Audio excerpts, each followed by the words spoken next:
warahmatullahi wabarakatuh. Perkenalkan, nama saya Wauda Rahmawati, NPM 0322010405. Di sini saya akan mengerjakan tugas matematika yang berjudul pembuktian geometri. Langsung saja untuk mengefisiensi waktu, kita langsung saja kepada materi kita, yaitu pembuktian geometri.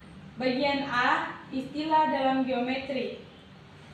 Geometri memiliki berbagai macam istilah, yaitu 1. Unsur-unsur tidak terdefinisi.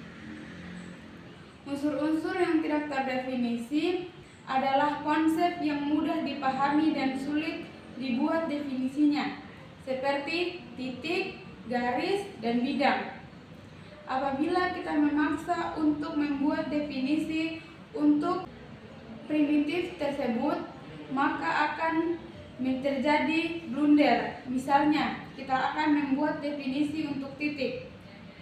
Seperti titik adalah sesuatu yang menempati tempat.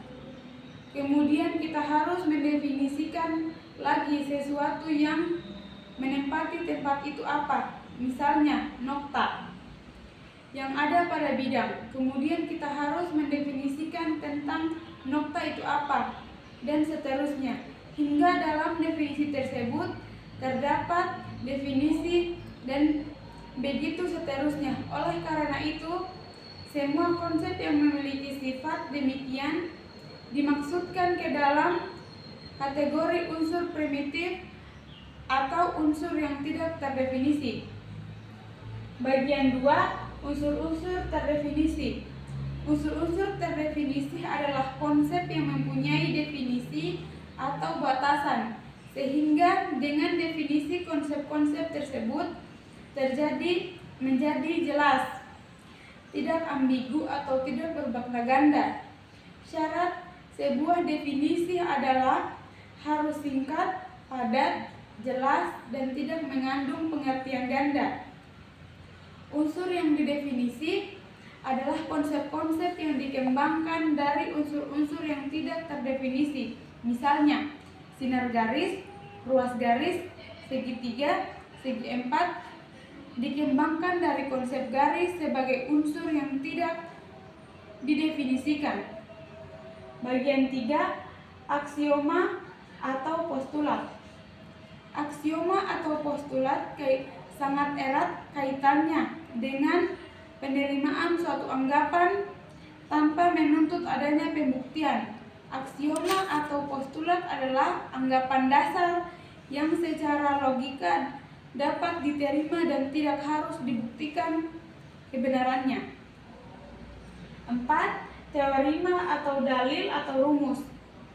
Teorema atau dalil atau rumus adalah bentuk kritis dari suatu anggapan yang menuntut adanya pembuktian kebenaran secara nyata.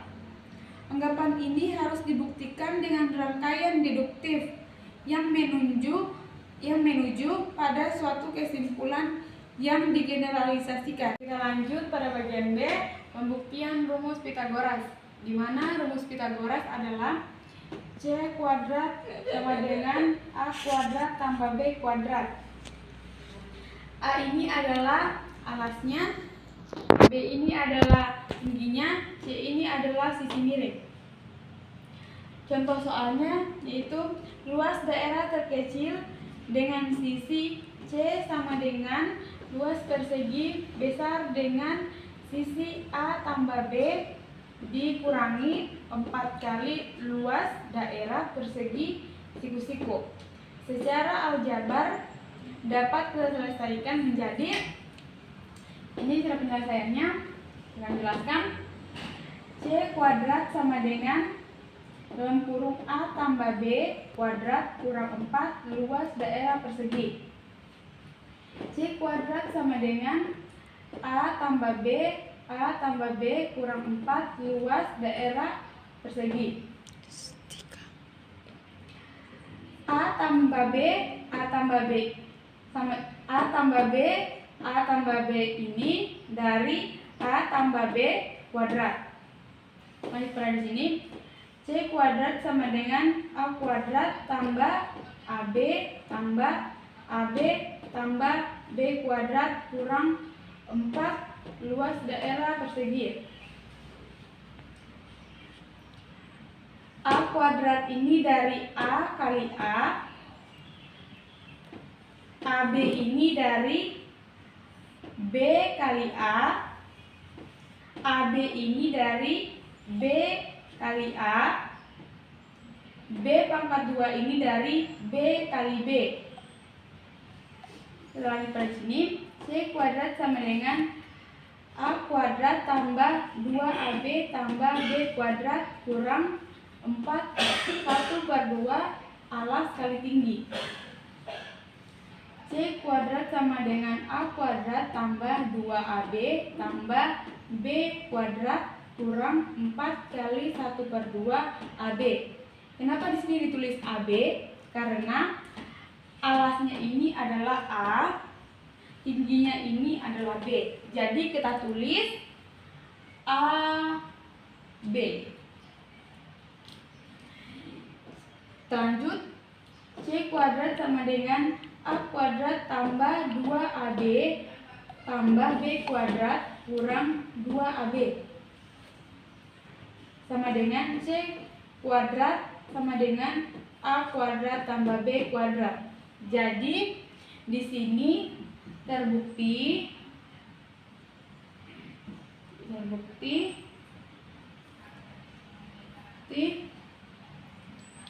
bahwa rumus teorema Pitagoras adalah C kuadrat sama dengan A kuadrat tambah B kuadrat.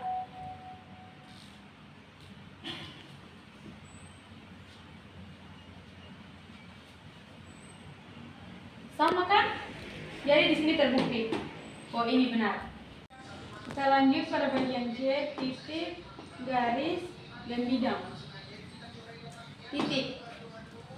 Titik adalah bagian terkecil dari sebuah objek yang menempati suatu tempat yang tidak memiliki panjang, lebar, dan tinggi.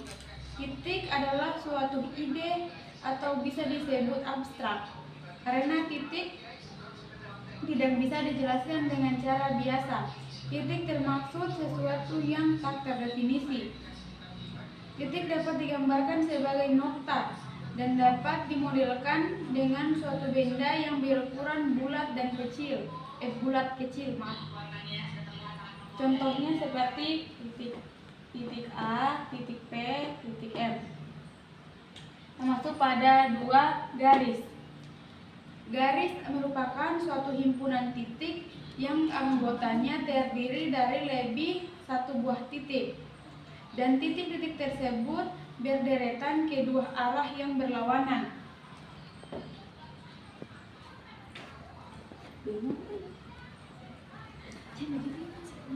Hingga jauh tidak terhingga, sedangkan model ataupun representasi suatu garis misalkan seperti seutas benang atau juga tali lurus yang bisa diperpanjang pada kedua arah yang berlawanan hingga jauh tak terhingga.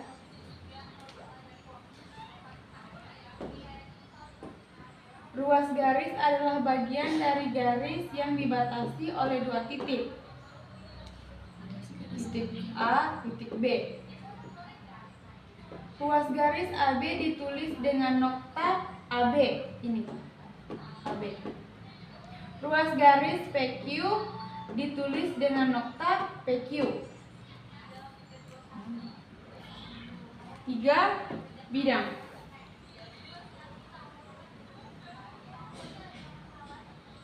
Yang mana bidang?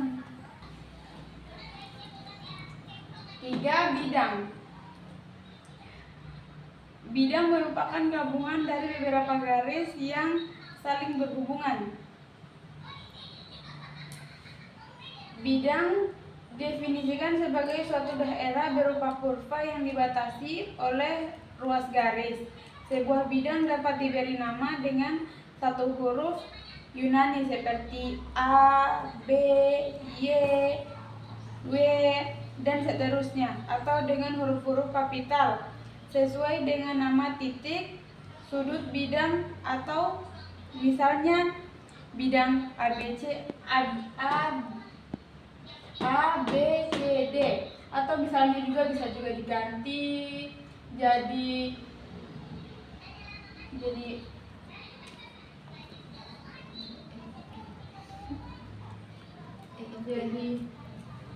P, Q, R, S, T.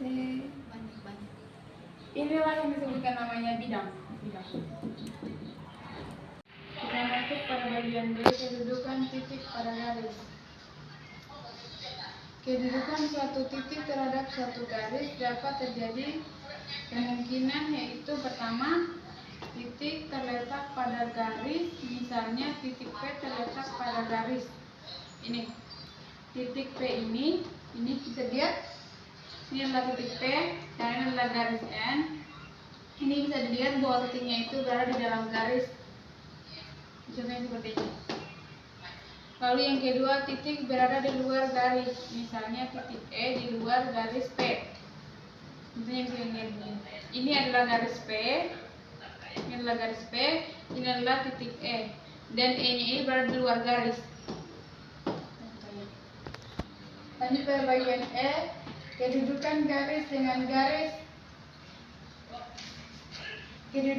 Kedudukan dua garis pada bidang dapat terjadi, yaitu pertama, dua buah garis sejajar. Dua buah garis sejajar dinyatakan sejajar apabila dua garis yang berada dalam satu bidang tidak memiliki titik persekutuan. Misalnya garis, lihat. Yang kedua, dua garis berpotongan.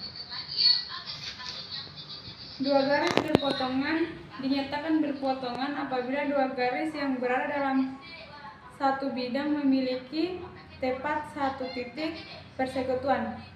Ini adalah titik persekutuannya, P. Garis A dan B berpotongan di titik P disebut titik potong. Ini adalah titik potong. Ini adalah garis B, ini adalah garis A. 3. Dua garis berhimpit. Dua garis yang berhimpit, semua titik pada masing-masing garis itu merupakan titik persekutuan dari kedua garis tersebut. Lihat. Ini mereka saling berhimpit. Sebenarnya kalau bisa dilihat ini seperti ini. Dia saling berhimpitan. Tapi biasanya orang cuma satu garis.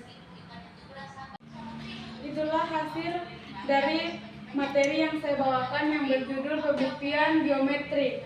Apabila ada salah kata, mohon dimaafkan. Wabillahi taufiq wal hidayah. Wassalamualaikum warahmatullahi wabarakatuh.